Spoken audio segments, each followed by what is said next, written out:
My name is Vikas Agarwal and I am the founder of Allport. सो आज का जो video का जो टॉपिक है वो है कि देर आर सम इन्वेस्टर्स, उन्हें प्रॉपर्टी में इन्वेस्टमेंट करना है बिकॉज उन्हें ऐसा लगता है कि इक्विटी जो है वो रियल स्टेट को आउट परफॉर्म नहीं कर सकता है। तो basically I want to invest in property and equity can't deliver better returns than property. ये एक ऐसा परसेप्शन है। तो आज हमें उस डिकोड करते हैं। और प्रॉपर्टी कैन, बिकॉज इसमें दो तीन रीजन है। एक तो ऐसा मानना है कि प्रॉपर्टीज जो है वो उसमें रेंट भी ज्यादा आता है, अप्रिसिएशन भी होता है।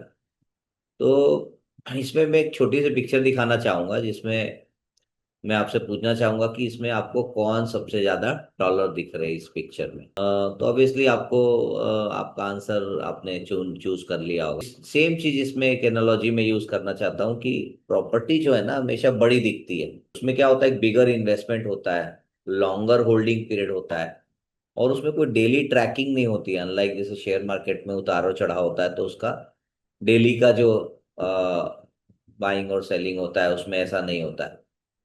तो प्रॉपर्टी में क्या है कि रेंट भी आता है और कैपिटल एप्रिसिएशन भी होता है। वही अगर आप इन्वेस्टमेंट में देखेंगे तो आपके पास में सिस्टमेटिक विड्रॉल प्लान का ऑप्शन होता है जिससे आप रेगुलर इनकम ले सकते हैं, और इसमें भी कैपिटल एप्रिसिएशन होता है। अब अगर आप इसे कंपेयर करेंगे इक्विटी वर्सेस प्रॉपर्टी में, तो हमारा इसमें ये मानना है कि प्रॉपर्टी में इजी लिक्विडिटी नहीं होती है, और वही अगर आप किसी म्यूचुअल फंड्स में, आईआईएफ में या पीएमएस में देखेंगे तो आपको रेगुलर लिक्विडिटी उसमें मिलती है।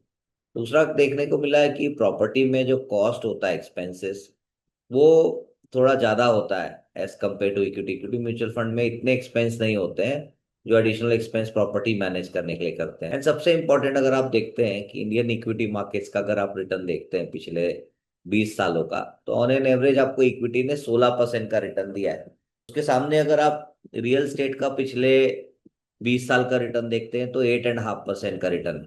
और इसमें जो रियल स्टेट के जो रिटर्न्स कैलकुलेट किए हैं, it is based on NHB RESIDEX, जो एक बेंचमार्क होता है, उससे हमने ये डेटा निकाला है। सो नटशेल ये कहना गलत होगा कि रिटर्न से रियल स्टेट में ही बनते हैं। रियल स्टेट बाकी जगह भी इन्वेस्टमेंट्स होते हैं और बाकी जगह भी आपको रिटर्न्स बनते हैं इक्विटी में। Thank you.